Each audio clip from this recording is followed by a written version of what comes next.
As a premier community in Hampton Roads, James City County strives to maintain a high quality of life for all citizens through sound fiscal management and legislative actions. In an ongoing effort to increase transparency, your Board of Supervisors holds public meetings to garner citizen input before making important decisions. Here is tonight's meeting agenda.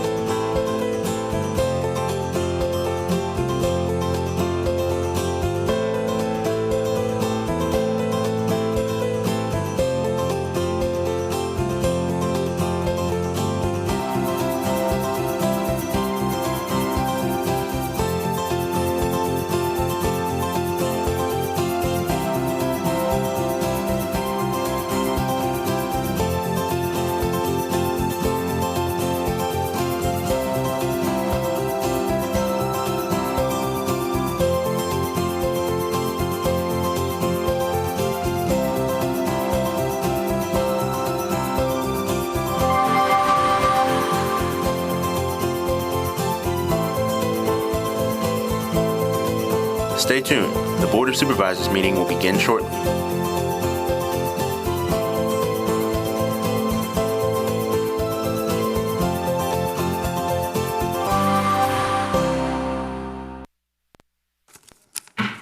Call this meeting of the James City County Board of Supervisors to order for a regular meeting. Mr. Stevens, call the roll, please. Mr. Hipple? Here. Mr. Hipple represents the Powhatan District and is Vice Chair to the Board. Ms. Sadler? Here. Ms. Sadler represents the Stonehouse District. Ms. Larson represents the Berkeley District but will not be present this evening. Mr. McGlennon? Here. Mr. McGlennon represents the Roberts District. Mr. Eisenhower? Here. Mr. Eisenhower represents the Jamestown District and is Chair to the Board. Sitting to my left is Adam Kinsman, County Attorney, and I am Scott Stevens, County Administrator, and it is my pleasure to be Clerk to the Board. Thank you. We will have a moment of silence followed by the Pledge of Allegiance, and since the pledge will be led by our all-star team, I'm going to have Supervisor Sadler make the introduction. That would be Grandma tonight. Grandma. So our pledge leaders this evening are the Williamsburg Youth Baseball League 2019 7U Babe Ruth All-Stars. Their head coach is Ricky May. Ricky, could you come up and introduce your team, please, and your coaches? And then after a moment of silence, once they're all up, then if they all will lead us in the pledge. Thank you guys for having us. First and foremost, we are thrilled to be here. So I'm going to call my guys up one at a time. Bryce Jennings, Jose Perez, Graham Stevens, back there, James Trogdon, Connor Schultz, Braden Murdoch, Preston Henry, Jackson May, Jimmy Kokolis, and Durbin Bourne. We do have a few others that aren't with us here tonight. I'd also like to call up Pete Kokolis, one of my assistant coaches as well.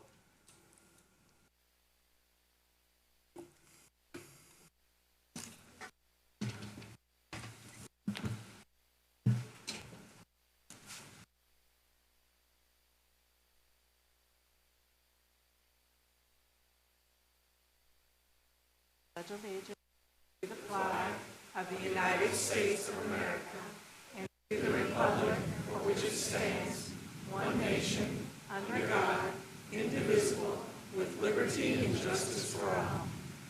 Thank you, boys. Good job. Don't go anywhere yet. So this evening we have some certificates for you all to thank you. It's got their names and their numbers. We have some county pins, and we'll pass those out as well. But I just wanted to give you an idea of their record this year. They finished third out of 14 teams in the New Kent Invitational Tournament. They won their first ever State of Virginia All-Star Tournament in Glen Allen, Virginia with 0 losses. They had total Total runs scored 81, total runs allowed only 16. And I'm proud to say that I'm the grandma of number 6, Connor Schultz. So these are your 2019 7U Babe Ruth All-Star State Champions right here. Good job, Babe.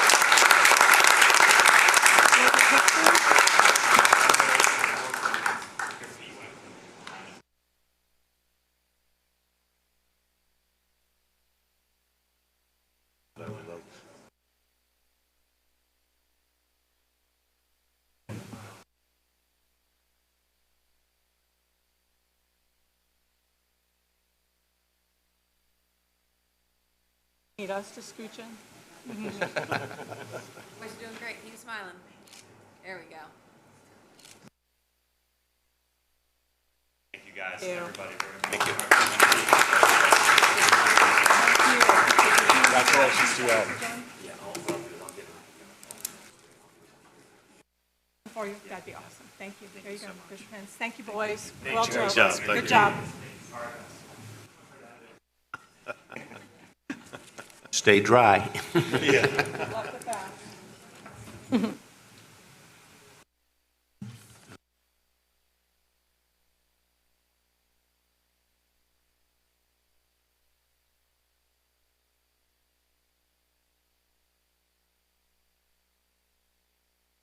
Okay, we will move on to presentations, and our first presentation this evening is the Historical Commission Annual Update. Mr. Stephen Phillips, the Historical Commission Chair. Good afternoon, everybody. I am Stephen Phillips. I am the current chair of the James City County Historical Commission. Again, thank you so much for allowing me some minutes to come and talk to you about the things all of our volunteer members have been doing with the commission and about keep you up with what we have going on here in the near future.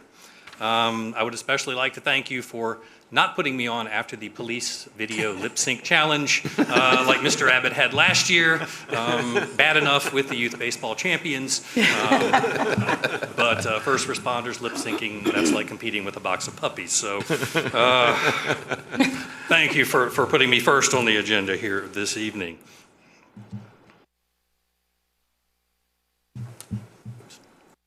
I'm getting it here, figuring it out. There it goes, okay.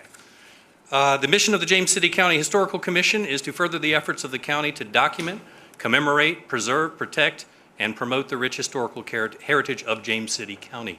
And you see our current membership, though we have since this was submitted lost one member. Ian Berkey has moved elsewhere, so we have lost one member. This concludes my first year as the chair of the commission. And I've been humbled by the knowledge, skills, and passions of the volunteers who do this work for the county. They make it real easy for me to keep things going. I don't believe we have any commission members who made it here this afternoon, but again, I would like to recognize them for all the good work that they've been doing over the past year. I would also be remiss if I did not note the enormous contributions of Ms. Tori Haynes right over here. She not only keeps me informed, but keeps me in line. I have no idea what I'm doing half the time, so she keeps me from getting in too much trouble around here. So that is what we are here to do, and our membership. Of course, James City County has one of the richest historical legacies anywhere you're going to find in this continent, quite honestly. So it's a enormous obligation, responsibility to promote this for the county. We also, for the first time this year, were able to put forth an essay contest. We chose to use the 1619, the quadricentennial of the 1619 events, as a basis for high school students to write essays. The choices were the arrival of the first Africans to Virginia, the arrival of the women at Jamestown, and of course the first General Assembly. The winners of the contest, first place was Brianna McNulty from War Hill High School, who wrote about the arrival of the Africans. And second place, Jarrell White from Lafayette High School, who wrote about the arrival of the women in 1619. We did not receive as many applicants as we had hoped for our essay contest, but we learned a lot of valuable insight if we do this in the future. And I think the essays we got, they were very good. Nice young folks. Also, we continue working with the Norge Depot Association. Norge Depot continues work on the caboose We got to do a tour of it at one of our meetings. Still needs a lot of work, but it is remediated to the point where it seems stable right now. We do support the Norge Depot Association as they continue to bring attention to the railroads and their importance to the development of James City County and their importance to the county in general. Next up, we were very fortunate. We were able to supply the funds to have the Toano welcome signs repaired. As you can see from the picture, they were about done for. The lovely signs with the little crescents on the top. So yeah, we were able to set some funds aside to get those signs repaired. As you see, yeah, they were in very, very bad shape.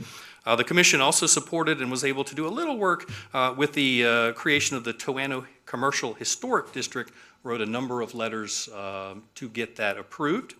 And exciting news in that area, the Toano Commercial Historic District is now listed on the National Register of Historic Places. So our little gem there is being recognized in the greater world. So very exciting news. Things we've been working on for quite a while, the Amblers, the Ambler House. Again, it gets confusing around here with everything being called the same. This is not the one on the federal island. This is the Ambler's House, owned by James City County at Jamestown Event Park. Thank you for your continuing support to address protection needs of the house. Through the efforts of longtime members of the Historical Commission, the site has been individually placed on the Virginia Landmarks Register and the National Register of Historic Places. Moreover, the most urgent repairs have been completed on the dwelling. Commission members wish to continue to advise on the plan for adaptive reuse of the site, including as a place to tell the historical story of the immediate environs as well as James City County in general. It would make a good place maybe to show some of our artifacts, maybe a welcome center there at the ferry entrance to the county, or even more support for the event park. So a lot of things can be done with the Ambler House. Another building here in the county that is needing a remediation, Ewell Hall. And again, not the Ewell Hall on William and Mary's campus, the Ewell Hall out at the Cemetery Park. So the commission has been working diligently to get a study done on the Ewell House. It is in a state of disrepair, needs remediation to remain a viable structure moving forward. I haven't been inside, but we have had commission members go and take pictures, and it's very bad. It has had basically people living in it, having fires in the bedrooms that don't have fireplaces. Give you the idea of the kind of shape that it is in inside. It's an important structure. It was the home of Benjamin Stoddard Ewell, who was the president of the College of William and Mary prior to the Civil War and after the Civil War, and was instrumental in getting the college reopened. I believe at some points he actually paid to keep it open out of his own pocket so that the college could remain viable. So this is something that we're hoping to move forward to in the next year because it's obviously a beautiful structure, and we'd like to help save it for some future purposes. July 4th weekend, we had some community action at the Tomb of the Unknown Patriot there at the Church on the Main. A regimental group of reenactors came. They decided to stand watch at the Tomb of the Unknown Soldier in honor of July 4th weekend. This is the kind of community action that the Historical Commission would like to continue supporting and work with these folks. They are not commission members, but this is the kind of initiative and passion that you will find here in James City County for our history. So we really want to support and recognize folks like that. The ongoing initiative that we've had that is nearing the end right now, I know we talked about it last year here, the Log Cabin Beach Marker Project.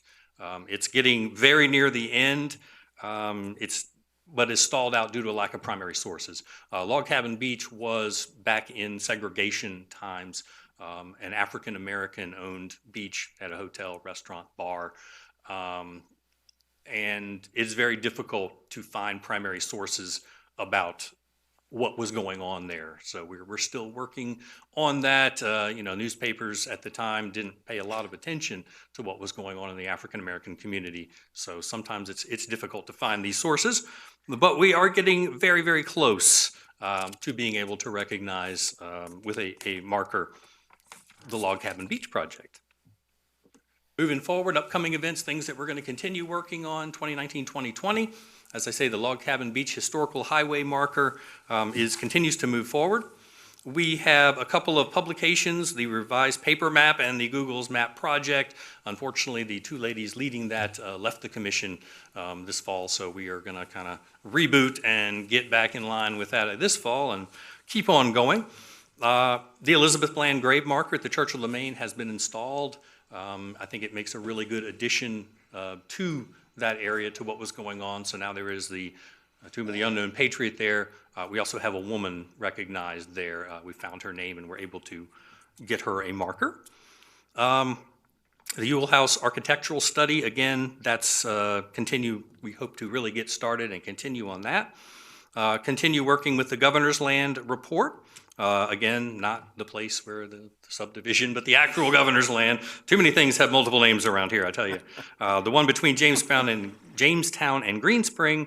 The land was set aside in 1618 for the maintenance of the office of the governor and was the site of the Battle of Green Spring, July 6, 1781. So there is a report underway on that area. And a new report idea that we have is to find out about Stonehouse. Stonehouse, yeah. It's named after an actual structure that was there. It's a mysterious structure. Nobody seems to know when it got there, how it got there, but there is talk about an archaeological report to try and figure out exactly when that building appeared and what it means. And finally, moving forward next year, 2020 is going to be a very important anniversary. It'll be the 75th anniversary of the end of World War II. And part of the Historical Commission's role is certainly to recognize any time that the citizens of James City County appear on the world stage. And generally that revolves around our veterans and our soldiers. So we already have commission members working to identify anyone from James City County who served, and we're hoping to do something to commemorate that 75th anniversary next year here locally. Finally, our website. For more information about us, please visit the website if you have any interest in the history of James City County.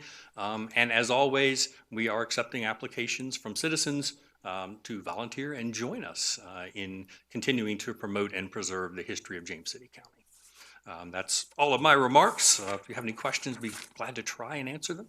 Okay, thank you, Mr. Phillips. Any questions for her? Thank you for what you do. Thank you. Thanks very much. Appreciate it. Okay. Our next presentation is the Jamestown High School Envirothon Team Recognition, and I'm going to move down to that podium for this one, if you won't mind.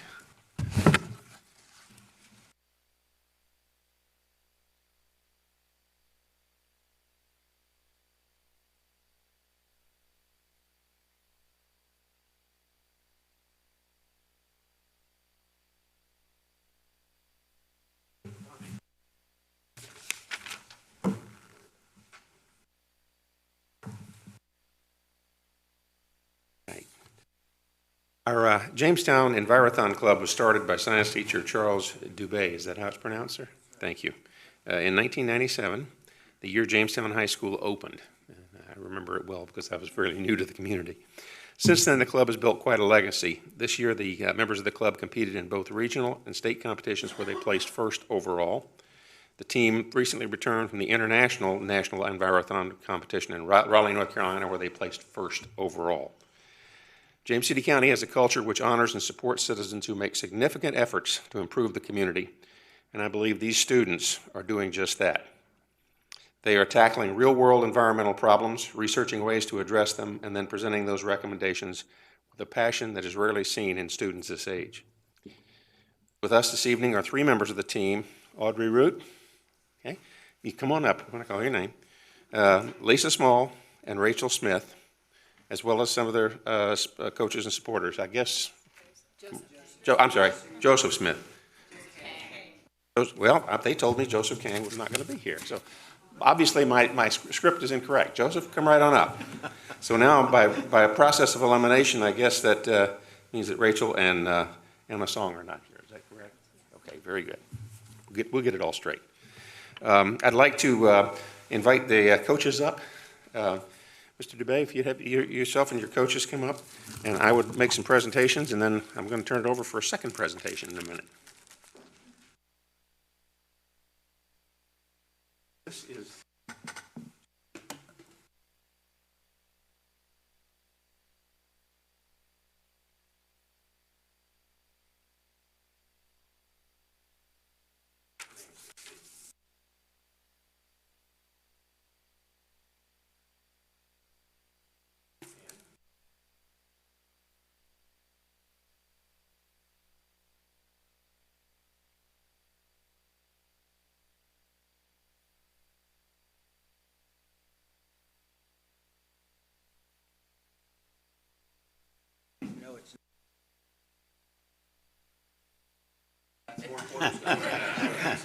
into college.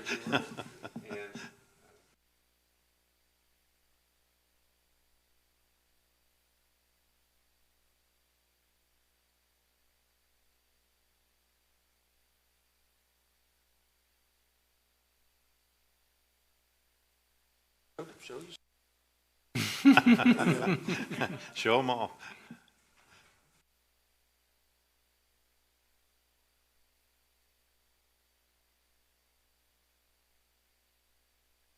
all right. I would like to now turn the podium over to Delegate Mike Mullen, who is here to give you another presentation.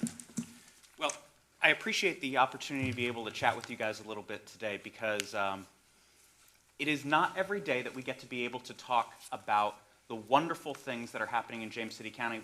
I've always said that we have some of the best schools in the world here in James City County, but it's not too often that we get an example of that in what you three have achieved in the Envirothon. That's pretty impressive. What many of the people in here don't actually know is that this is truly an international competition. It's not just 2 high schools in Canada that makes it international. This is highly competitive throughout China as well as Canada and here in the United States. And so it is an incredible achievement that you 3, plus the other 2 are now off at school, have been able to achieve. So we in the General Assembly actually took an opportunity to be able to present a resolution commending you for all the work that you did. It's a little difficult now to get 140 members of the General Assembly, Republicans and Democrats, to agree to just about anything. But if anything, we were able to get to agree that your achievement is truly special. So I'd like to present this to you on behalf of the members of the General Assembly.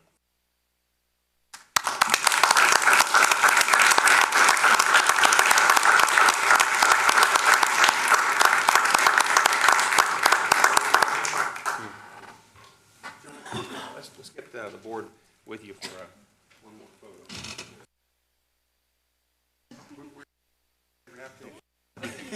All right.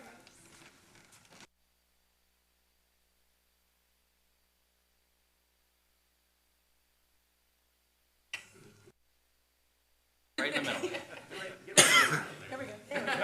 My face.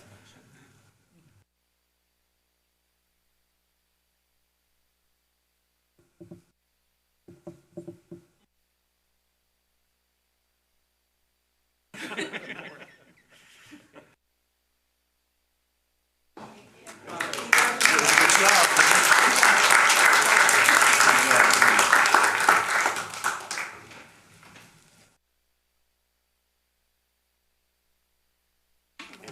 if you would take the opportunity to say.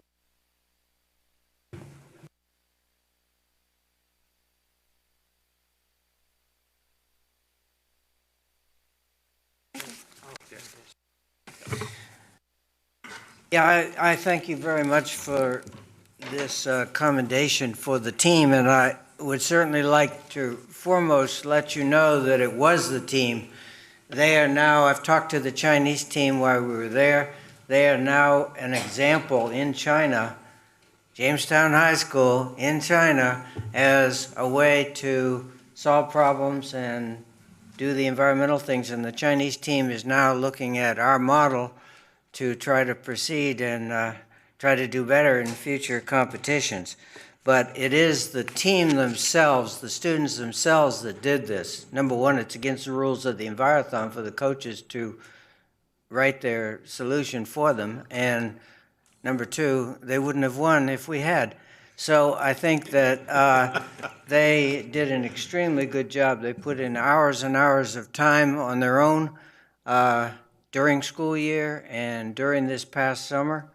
Right before the competition, we met every single day.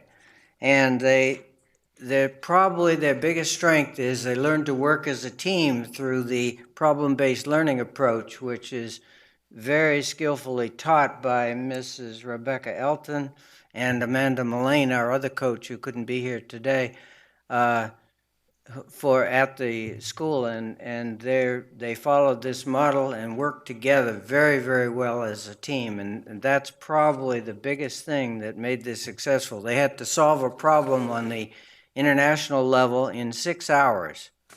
No time for arguing. And they bowled through it, came through it, and did a fantastic presentation. If you want to check it, NCF Envirothon, go to the website and you can hear them present it. It's still there and will be there for quite a while.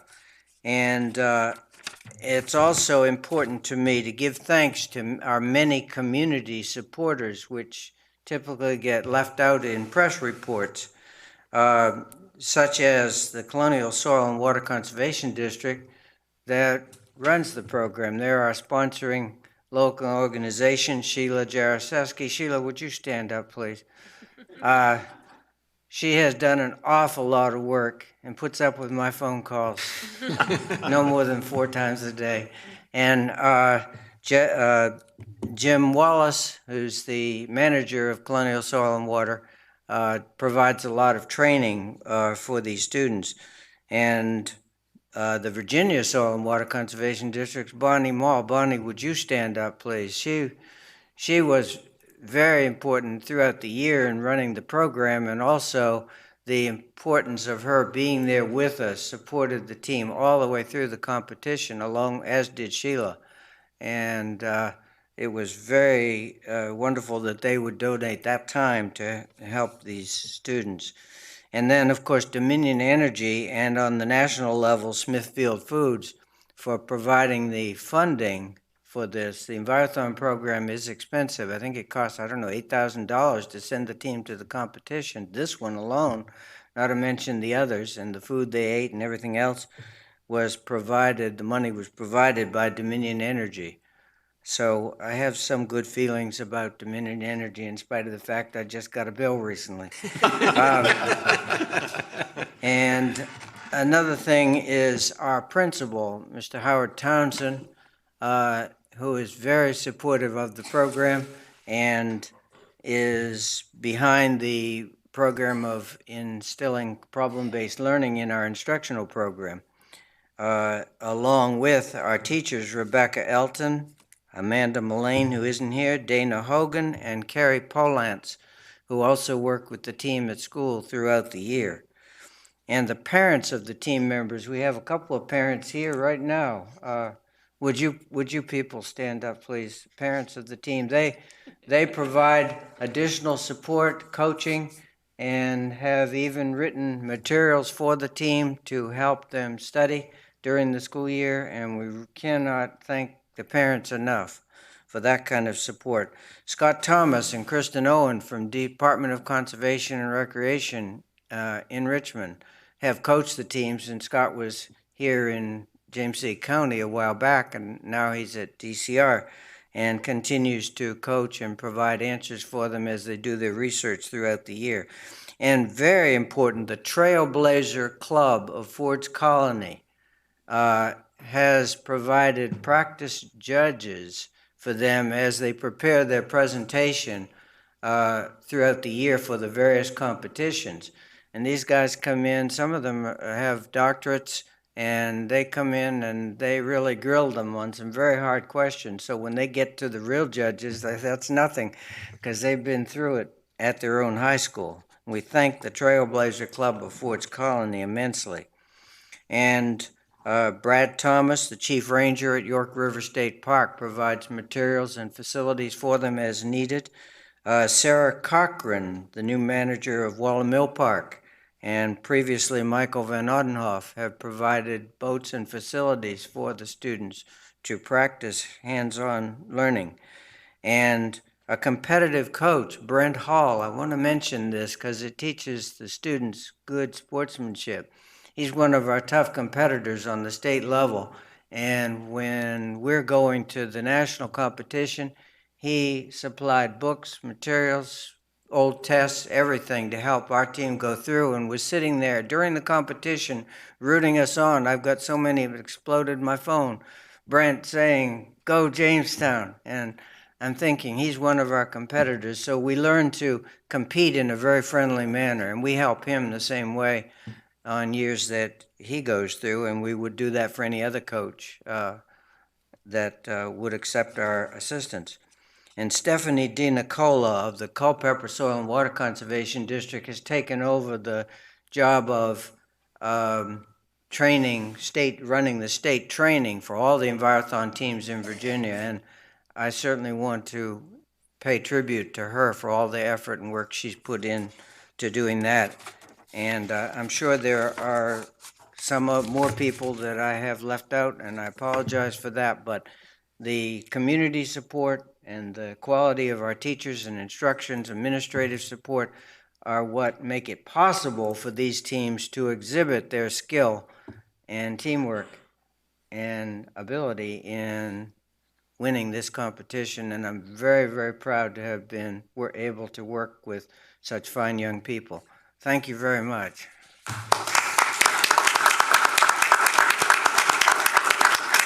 Mr. Chairman, could I just take a moment to say that on Saturday evening, along with Delegate Mullen and Ms. Larson, I was able to attend a dinner in honor of the team, and after they just finished some fun out at Go Ape. And I will tell you that having the opportunity to interact with the team members, their parents, and all the people who volunteered to get engaged in this, including Mr. Dubé, who kind of was just drafted into this back about 20 years ago and has been spearheading it all along. It is just an incredibly impressive effort, and we are exceptionally proud of the work that you all have done and really look forward to great things from you in the future.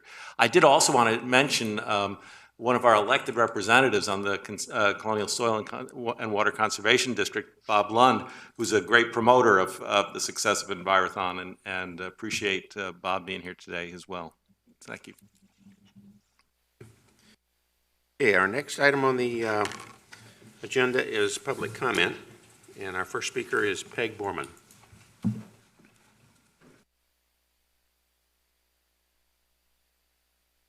Good afternoon. Thank you, Mr. Chairman Eisenhower, members of the board, Mr. Stevens, Mr. Kinsman, Mr. Purse, and Mr. Holt.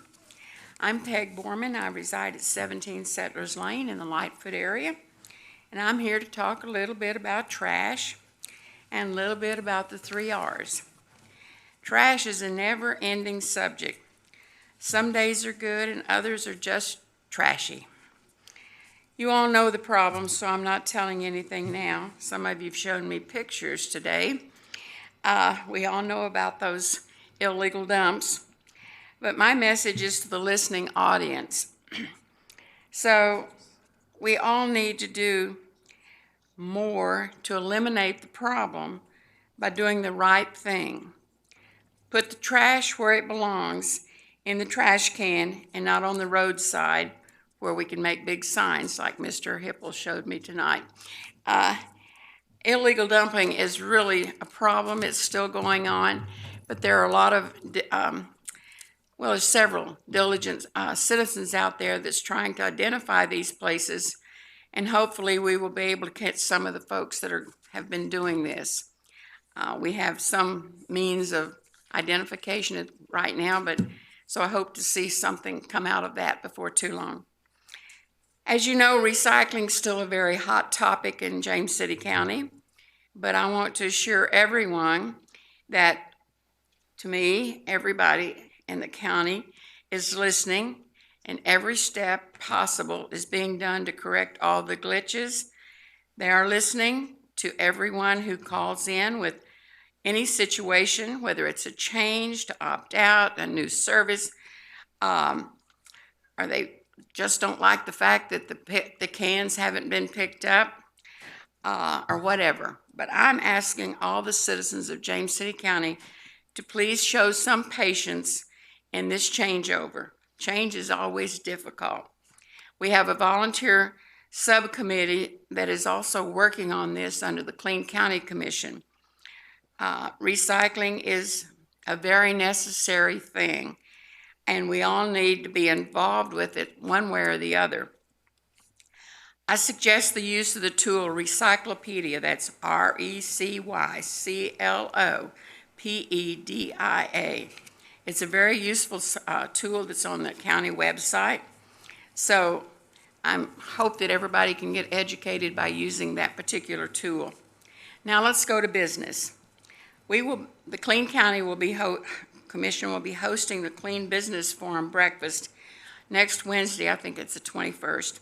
It's going to be at King's Mill. We host every August.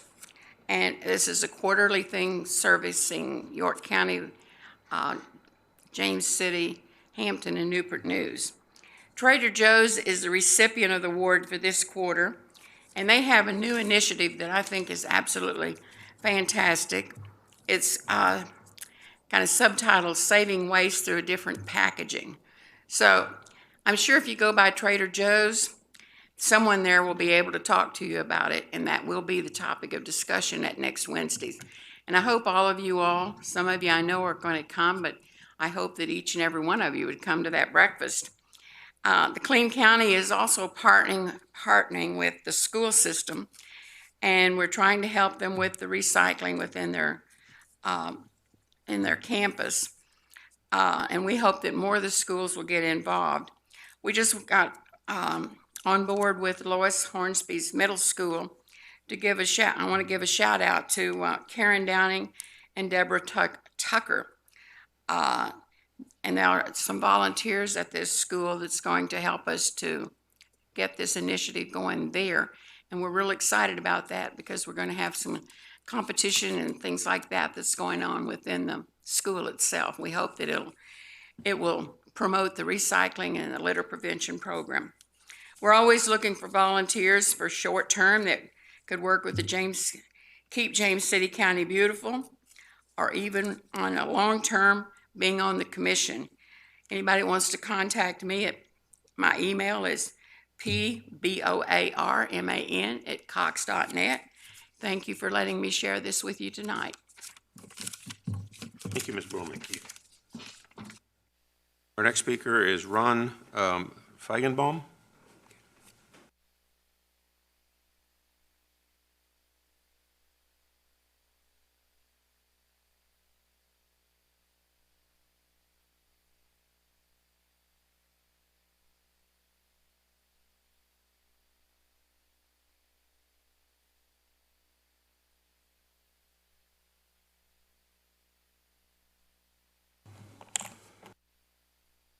Good evening, Supervisors, Administrator Stevens, Attorney Kingsman. I represent the Powhatan Crossing Homeowners Association. We have a number of our Board of Directors here tonight, as well as members in the audience. We have a problem.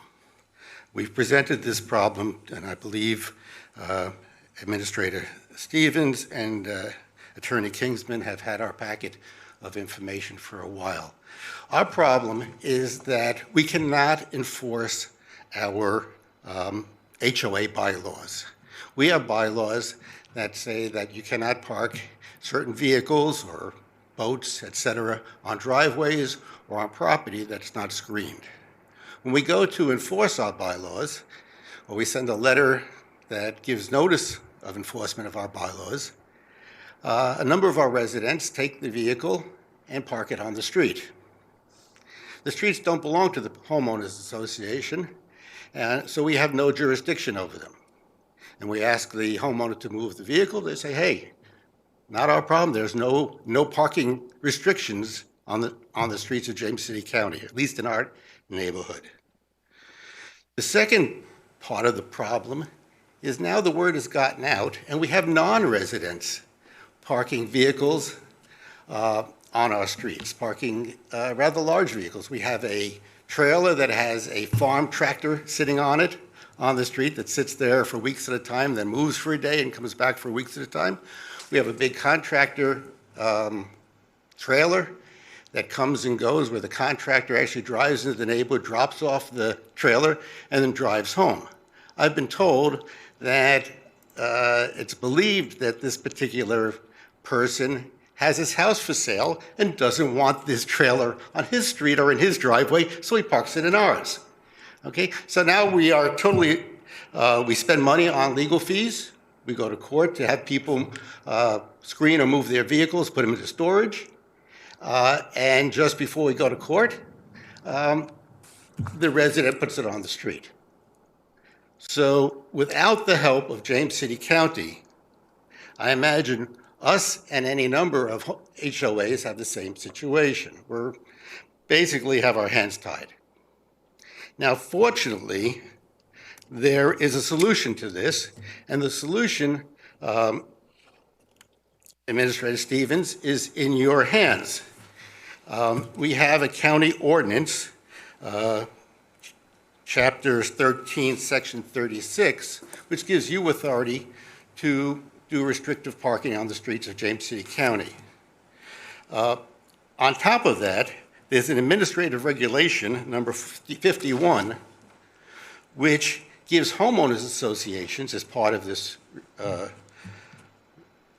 regulation, gives homeowners association the ability to apply to the county for restrictive parking if the Board of Directors signs off on it. Our Board of Directors has signed off on restrictive parking. We accept the fact that we will pay for the signage that accompanies that. Now, Regulation 51, the application for Regulation 51, states that it gets sent to the police chief, or the chief of police, Reinheimer. So back in January, we filled out the application with all the corresponding documents and support and passed it off to Chief Reinheimer. Chief Reinheimer reviewed it. He drove through our neighborhood and basically got back to us and said, it's not a traffic safety issue. And the police department is really concerned with traffic safety issues. Well, a small part of it is a traffic safety issue where some child could run out from behind a 30-foot trailer off his bike or whatever. Some of the equipment is parked right in front of our community park. But that's not really what I'm here for. What I'm here for is the county has mandated builders to put homeowners associations in when they build developments. They don't give the homeowners association the wherewithal to support and administer their bylaws. It's a catch-22. Okay. It's the same catch-22 that, James, I know you guys are looking at restrictive parking for the county. And it's the same catch-22 you're going to have for the county. When you have somebody move their trailer or RV off their property, they're going to move it onto the street. Sir, Excuse me? Can you wind up, sir? Your time has expired. Okay. So anyway, you can solve this problem. And what we as a homeowners association review our packet. You have our packet of information. You have all our backup information. And we are looking to have this approved. And if it's not approved, we'd like to know why. And that's what we have to say today. Thank you. Okay, our next speaker is, it looks like Margaret Steele.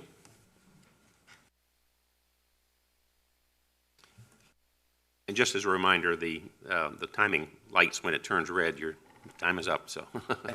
You get a warning with the yellow. All right, well, I can be quick.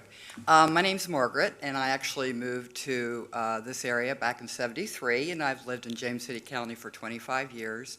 And I think it's a wonderful place to live. It's a privilege to be in this county, and I appreciate all the work that you all do to try and take care of the county and keep it as wonderful as it is. And I'm here about the restricted parking.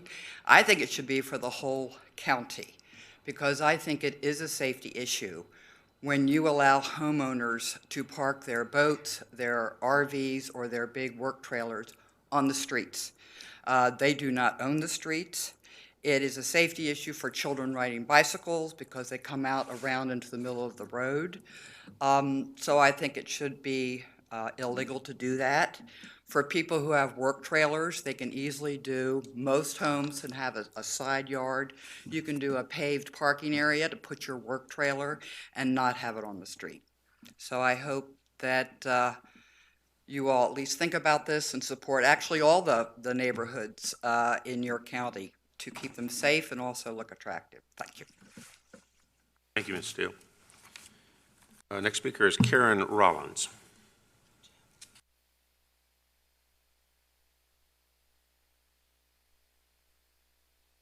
And if you will, when you come up, please give us your, in addition to your name, your address for our record. My name is Karen Rollins, and I live at 4481 Powhatan Crossing, Williamsburg, Virginia. And I'm here because I bought my house in Powhatan Crossing because we have restrictions that say recreational vehicles, trailers must be garaged, and if they're too large to garage, they must be stored behind the house, suitable screening to minimize unsightliness. Okay, now, every time I drive home, in and out of my neighborhood, I see, well, initially I was seeing this huge recreational vehicle on my left, blocking the lovely view of the community park.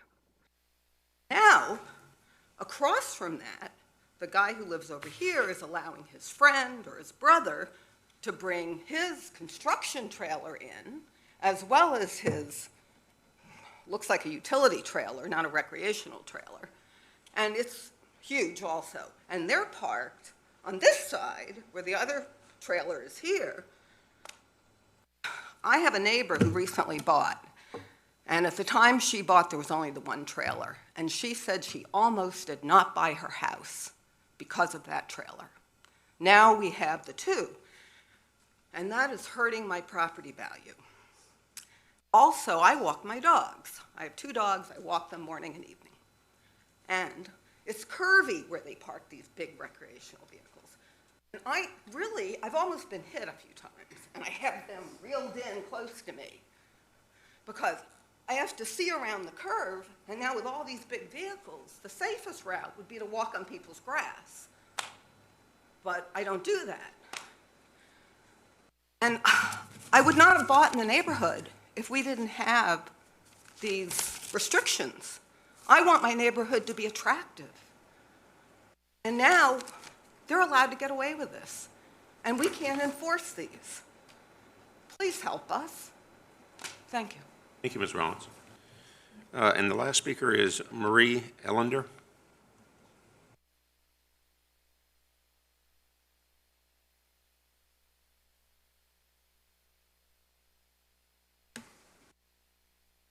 Marie Ellender, 4477 Powhatan Crossing. Thanks for listening. I live next to Karen. I've been here, I think, 17 years, and my late husband and I bought into the neighborhood because we wanted covenants. We don't want governor's land. We just want a nice, quaint little neighborhood. Now, every time I drive down, I've got two construction vehicles, the other trailer. So early this year, I love the neighborhood. I just decided I can't stand driving through this. I want to sell. I had a realtor come over. At the time, there was only the one trailer on the street. She said, the big 30-foot motorhome trailer. She said, that's a problem. And I said, well, we're working it. But now there's two others. So even though I decided I want to sell, and I love this neighborhood, I just can't stand the mess it's become. I can't sell because nobody's going to drive through there into a nice neighborhood and see this. Well, there's three trailers there, then there's two others on the corner. So within three houses, there's 5 trailers. Nobody's going to buy. I mean, it's like you just drive through and that's all you see. It looks like a construction parking lot. And I can't put it for sale now because it's just not going to happen. When you first drive in the neighborhood, it's absolutely gorgeous, but it's just this whole corner, and if this guy decides to get a third commercial vehicle, I mean, it's not what I bought into, and I thought the covenants covered it, but it doesn't. And like you said, it's a catch-22. And as far as we can't, because those two big, it's on both sides, 2 vehicles can't get through now. I have to wait if somebody's coming the other way. Otherwise, I wouldn't dare try going through with 2 vehicles. It would be so tight. And it's on a hill, so come winter, that hill gets all ice. That's going to be a problem if those vehicles are. So it's a danger too, but it's killing the property values. That's all I have to say. Thank you. Thank you, ma'am. Okay. This one I do is. Just here if there are questions. All right, next on our agenda is the consent calendar. Tonight's calendar consists of minutes adoption. Number 2, authorization to purchase 8 police vehicles for $180,048. Number 3 is a grant award, Commonwealth Attorney Victims Witness Grant Program, $183,260. Number 4, an initiating resolution for combat ranges. And number 5, initiating resolution, warehouse storage and distribution centers in the mixed-use district. And number 6, highway naming of Route 614, Centerville Road in James City County from Route 5000 to Route 613 News Road as the Earl M. Buddy Heisler Memorial Highway. And I will look to the board for any items they wish to pull or a motion. Motion to approve? Motion to approve. Mr. Stevens? Mr. Hippel? Aye. Mr. McGlinnan? Aye. Ms. Sadler? Aye. Mr. Eisenhower? Aye. Motion carries. Okay. Public hearings, and this evening we have with us from the Planning Commission representative, Ms. Julia Leverance, who will be here to talk. The first one is case number ORD 19-0002, zoning ordinance amendment, section 24-111, temporary offices. Mr. Holt. Good evening. Thank you very much, Mr. Chairman and members of the board. In 2018, the Development and Review Committee and the Planning Commission considered an applicant's request to waive the requirements of the zoning ordinance found in section 24-200, which is public utilities, as it applies to temporary office trailers. Specifically, the section of the code requires that those utility lines be placed underground. At a subsequent meeting of the Policy Committee, the committee asked for staff for a potential ordinance amendment to make future waiver requests to allow for overhead utility lines easier for applicants proposing utilities to temporary office trailers. Per that request, a proposed ordinance amendment can be found in your agenda packets. Staff does not recommend creating an exception for all structures generally. The proposed ordinance language would be applicable only to those structures used as temporary offices, usually consistent with construction of something new. Staff notes that this is the only section of the zoning ordinance that defines and permits temporary structures and sets forth limitations for the removal of those structures as well. No other section of the zoning ordinance allows staff to attach a time limit to the placement and construction of structures that are otherwise allowed by right. At its May 9th meeting, the Policy Committee recommended approval of this item by a vote of 3-0, and at its June 5th meeting, the Planning Commission recommended approval by a vote of 6-0, and I'd be happy to answer any questions. Questions? The only question I had was, if we are going to give this will allow you to then allow above-ground power connections for temporary trailers. Only for temporary trailers. How long can a temporary trailer be in position? A year. 1 year, okay. So it would not be one of those where you did it and it would extend for. The zoning administrator in the ordinance, the zoning administrator does have the ability to extend that out based on certain criteria, but generally it's not for any longer period of time than a year. But it's one where they have to come back and get permission to extend it. Correct, correct. And there are qualifications in the ordinance as well about when the waiver for the utilities could be granted as well. It's not a blanket waiver. Okay. All right, thank you. Ms. Leverance, would you like to?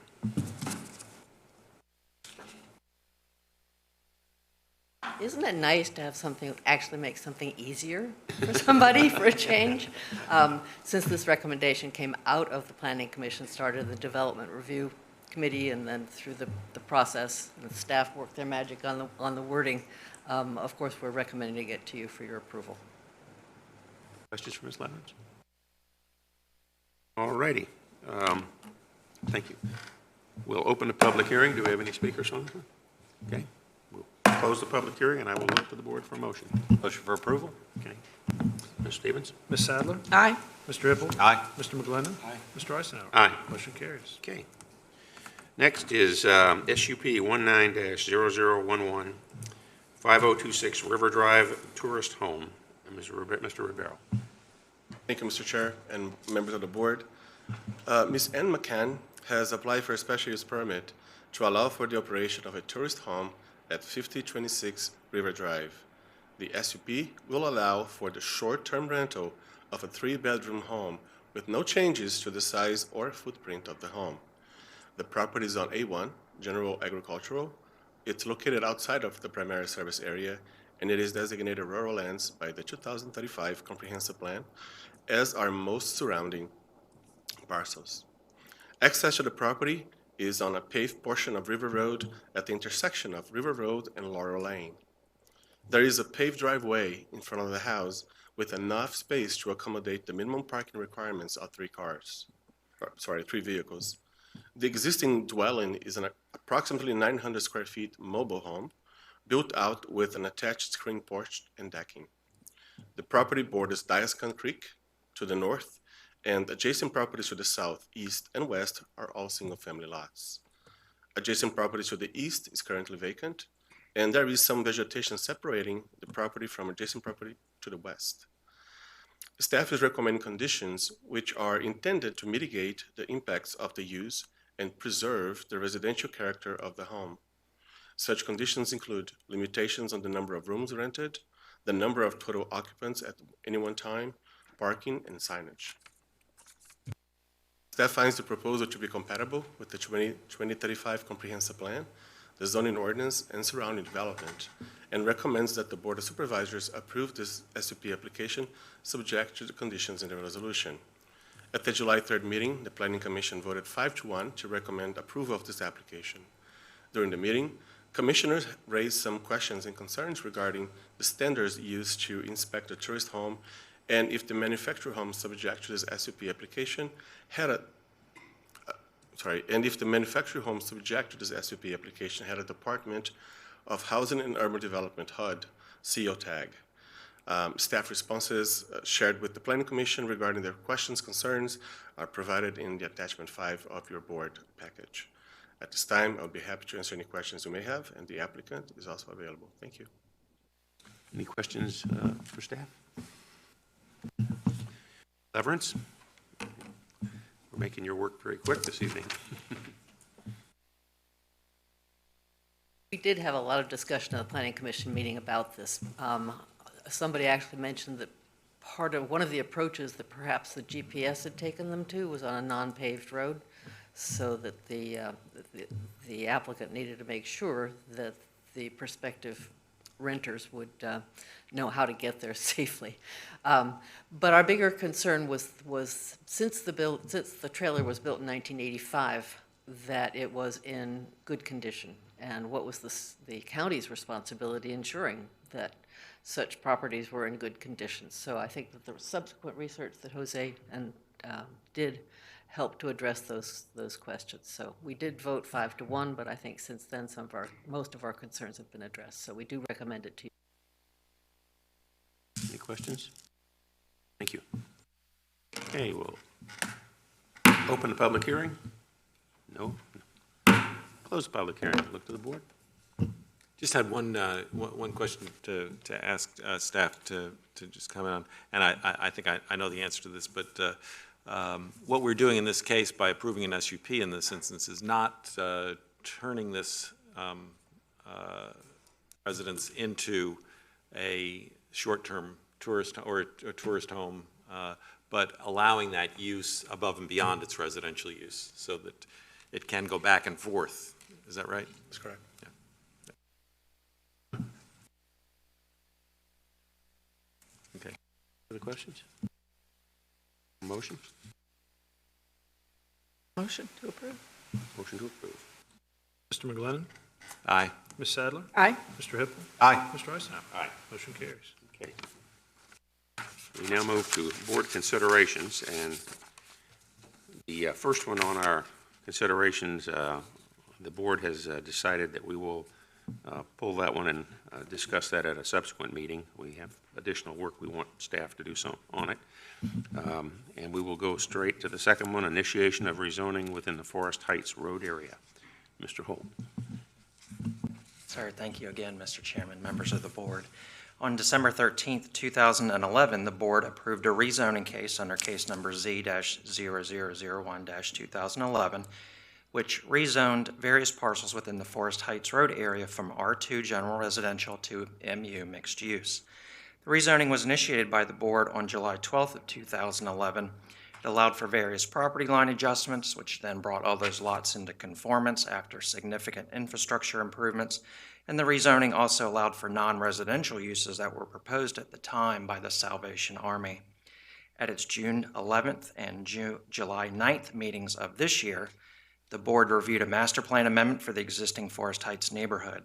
And during the board deliberation, several questions were raised, including whether or not the mixed-use zoning district, which requires that non-residential land use, continues to be an appropriate zoning for the property, especially given the fact that the Salvation Army is no longer proposing their facilities. In your agenda package tonight is an initiating resolution for the board's consideration that would begin the process of rezoning all of the mixed-use zoned parcels to an R3 or residential redevelopment district. The desired result of the R3 zoning district is for the introduction of a use that's compatible and or complementary to the surrounding developed areas. And unlike the mixed-use district, the R3 does not require a non-residential use. If adopted, staff would begin the process of notifying the affected property owners, and we would schedule a public hearing with the Planning Commission. That concludes my presentation. I'd be happy to answer any questions. Questions?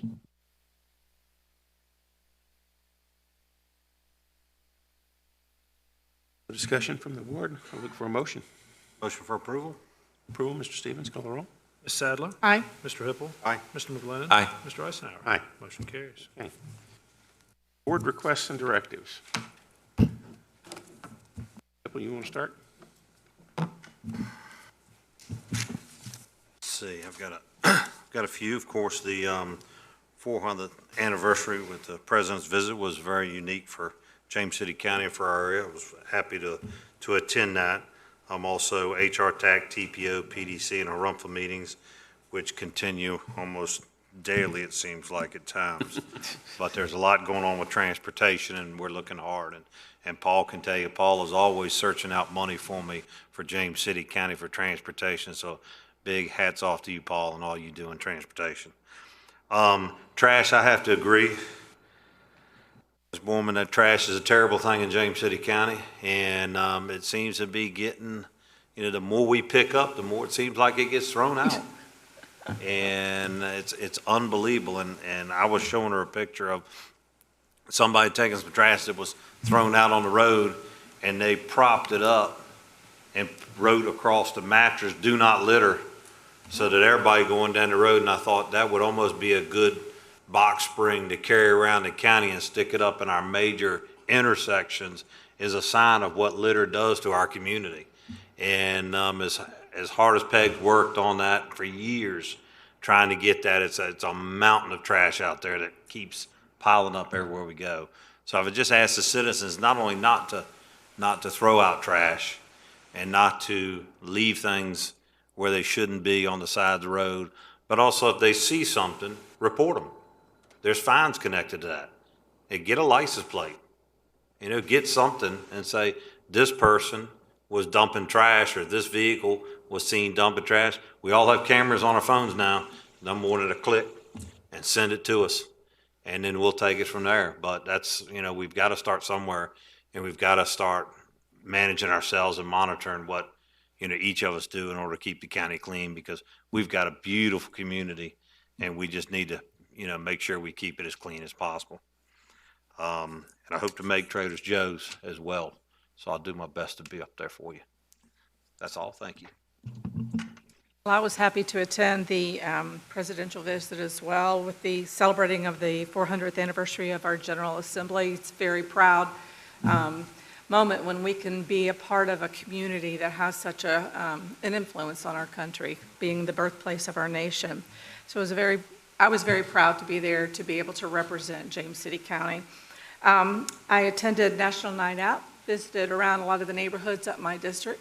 Miss Grace was out checking out everything with us. She got to go out and have popsicles and hang out with the police. We got to watch them shoot hoops and with the kids, and we had a great time. It was a nice evening, and we toured around all over. So we thank our first responders. We thank them for being out there with us, and they always make a great impression on the kids coming up in the big caravans with all the sirens and everything going. So it's a lot of fun. The kids love it, and it's a great way for us to be able to showcase the folks that we have here protecting us. I'm sure I probably attended a million other things, but other than that and all the children's activities before back to school, I'll pass it on to you, Mr. McGlennon. And I'll just mention again that I attended the Envirothon dinner the other night to help celebrate their great success, and also attended this commemorations at Jamestown Island, and was fortunate enough to be asked to donate an item to a time capsule that the Jamestown Rediscovery was going to put in the church, and was able to donate challenge coins from our police and fire departments. And so sometime in the future, they will be recognized once again for the great work that they're doing today for us. So thank you. Hey, thank you. I did want to say, Ms. Borman, you have had an effect. My wife is very much into this. We were sitting at a traffic light right there at 199 in Monticello, and the guy next to us flipped the cigarette butt out, and I thought she was going to get out of the car and go throttle him, and I probably would have let her, except the light changed, and it would have been ugly. But anyway. You could have flashed one of these Yeah, at that's what we need. Just a brief recap of some of the things that I've attended that have not been mentioned by others. I went to the Mayors and Chairs on July 29th. It's always interesting to get together and hear what our neighbor jurisdictions are up to, and we get to update them on what's going on in our area. August the 3rd, I went out and had the opportunity to spend a few hours out with the folks at Ironbound Day in Ironbound Village, and it is a community gathering once a year that is absolutely fantastic. They fry fish right on the spot, along with doing hamburgers and hot dogs, and they had kids playing football and basketball and all sorts of tents and picnics set up, and it was a pretty much all afternoon thing in the community, and I was very, very pleased to be able to attend that. I did also participate with National Night Out. I managed to make 2 of my locations over in Newtown and Foundation Square, and then went out and had some Brewster's ice cream with them at Chisel Run. So I do want to pass on my compliments to Chief Reinheimer and all of our police force for the fantastic job they did on that event, and I would encourage all of us to try to get more of our communities, more of our neighborhoods involved in that next year. I know I was a little discouraged that Ford's Colony didn't have one, so maybe we'll work on that next year. I did on August 7th attend the Kiwanis Club of the Colonial Capital meeting, and I will pass on my kudos to Mr. Peirce, the James City County Today presentation that you have done up for the board members to use in talking about the county with different groups was put to use and was very well received. They really enjoyed the presentation. And then on the 8th of August, I managed to get an invitation to go to Kingsmill to speak to a group that was visiting here. It was the New York Bar Association having a continuing education event, and they were kind enough to invite me to say a few words, and my parting words to them were, in the guise of good tourism, please have a good time and make sure you leave all your money here before you leave. And they were very pleased to be here. They were very impressed with our locality. And that's all I have. We are now to Mr. Chairman. Yes, sir. Can I add one more thing? Sure. One thing I forgot on September 7th, and I've talked to some of the board members, and I'll send something out. We're doing the home blitz. We're gonna, in the Forest Glen neighborhood, we're gonna take 12 homes and repair all the exterior needs on the homes. And I'm gonna head up one of those homes And I'm going to send something out to any of the members of the board that want to be able to come out for a couple hours and all that and paint or rake or clean. September 7th, this Saturday. Where? It's in Forest Glen. And I'll send you all the information and all that. And we're putting a team together and want to invite all the board members that get a chance. If we can get out there, it'd be cool to have us all out there swinging a hammer or painting or. Please do make sure we get the details on it, because I think as many of us as we get out there be really appropriate. Thank you. Certainly will. Thank you. Stevens. Mr. Chair, members of the board, just a few items this evening. Just a reminder, our Jamestown Jams concert series are ongoing. Again, come enjoy. We encourage folks to come enjoy free live music. Our next event will be Friday, August 30th, with Good Shot Judy as they perform for Jazz Night at our Jamestown Beach Event Park, and doors open at 5:30. So I think it's getting close to the end. They've been well attended, and we encourage community members to come out. We also have a fall 2019 Good Neighbor Grant application that's currently available. Neighborhoods can apply for up to $500 grants to assist with neighborhood environmental and beautification placemaking projects. Applications are available online, but they must be submitted prior to 5 p.m. on September 1st. And for more information, they can call us at 259-5375, again, 259-5375, or the Clean County website, Clean County at jamescitycountyva.gov. So Clean County at jamescitycountyva.gov. And then my final item is a community fair is being hosted by our Human Services Department at the Human Services Building at 5249 Old Town Road this Saturday, August 17th, from 10 o'clock until 2 p.m. to showcase the services provided by our Social Services Department and our community partners. And so if you've ever wondered what we do to help our residents, we would encourage you to come out and spend a few hours with us this Saturday. For more information about that, you can call 259-3100. Again, 259-3100. That's all I have. Thank you. Okay, in lieu of a closed session, I believe we have agreed that we can do these appointments in open session this evening. Yes, sir. So we have appointments, the Historical Commission, Clean County Commission, and Community Action Agency. And Mr. Chairman, if I could move that we appoint Mr. Russell Henke to the Historical Commission, Kathleen Mullins, and Eric Reed, all to terms expiring on June 30th of 2021. To the Community Action Agency, Charvala West and Karen Ford, to terms expiring on September 25th, 2022. And to the Clean County Commission, Peg Borman is not getting off the hook yet. Charles Lannerman and Tim Winstanley to 3-year terms expiring on July 31st, 2022. Okay. We have a motion? Mr. McGlennon? Aye. Ms. Sadler? Aye. Mr. Hippel? Aye. Mr. Eisenhower? Aye. Motion carries. Okay. All right, I will look for a motion to adjourn until 5 p.m. on September 10th, 2019 for a regular meeting. Motion? Okay. Mr. Hippel? Aye. Ms. Sadler? Aye. Mr. McGlennon? Aye. Mr. Eisenhower? Aye. We are adjourned. Y'all be safe in the rain. Oh, yeah, we got. Stay dry out there. Careful. I've seen Walt grab this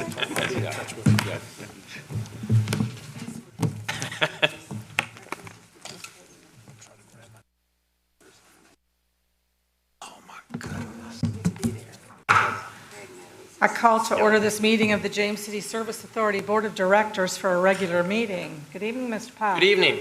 Would you please call the roll? Mr. Hippel. Here. Mr. McGlinnan. Mr. Eisenhower. Ms. Sadler. Here. Next on our agenda is presentations. Do we have any this evening? No, ma'am. Okay, in public comment, any speakers? I do not have any speaker cards. All right, very good. Next is the consent calendar, which includes our minutes adoption. Anybody wish to Move the pull- adoption of the Thank consent you. calendar. Mr. Powell? You can do voice vote. All in favor? Aye. Any opposed? Any public hearings this Nope, evening? no public hearings. All right, we're rolling right along. Board considerations. Number 1, financial policy and investment policy updates. Number 2, contract award, Trenchless Sanitary Sewer Pipeline Rehab Services. Mr. Powell. Okay, the first consideration, the financial policy and investment policy updates. The board last approved revisions to these policies in 2016. Staff is recommending some changes to both policies tonight. I'm going to review the proposed changes to the financial policy, and Mr. Nelson Bush with our investment advisor, PFM, will review the proposed changes to the investment policy. I would note, in addition to Mr. Bush, these policies have been reviewed by our financial advisor, Davenport, as well as the county's FMS staff. With regard to the financial policy, the proposed changes are as follows. There are several.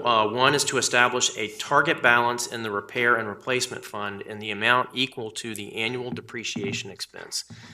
That amount is actually just under $8 million this year. It's based on the audited figure each year. We are nowhere near that at this point in time because we just established this fund 2 or 3 years ago. But our ultimate goal is to fund it in an amount equal to our annual depreciation expense. The policy also proposes to gradually expand the Service Authority's efforts to reduce our reliance on facility charges. We've talked about that some in the past.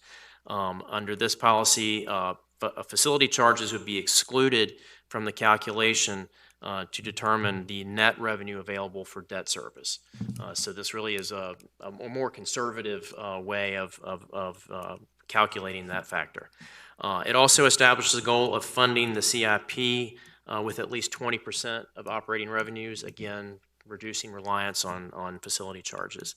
And then it also requires that a financial feasibility study would be done with any long-term borrowing, requires a 5-year financial forecast as part of every budget, and requires an annual review of the policies. So that's a summary of the financial policies, and I will turn it over to Mr. Bush to do the review of the investment policies. Good evening. Good evening. Thank you for the opportunity to talk to you tonight. There really were 2 types of modifications being proposed to the investment policy. One was really just a reorganization of language in an attempt to enable the reader of the investment policy to more succinctly identify the policies that are adopted that deal with the mitigation of risks in the portfolio, the mitigation of interest rate risk, the mitigation of credit risk, different sorts of risks. So in order to condense the information, many changes were moved around within the policy. That's the vast majority of the changes in the policy. The minority of the changes in the policy dealt with the percentage of individual securities that can be purchased in the current investment portfolio.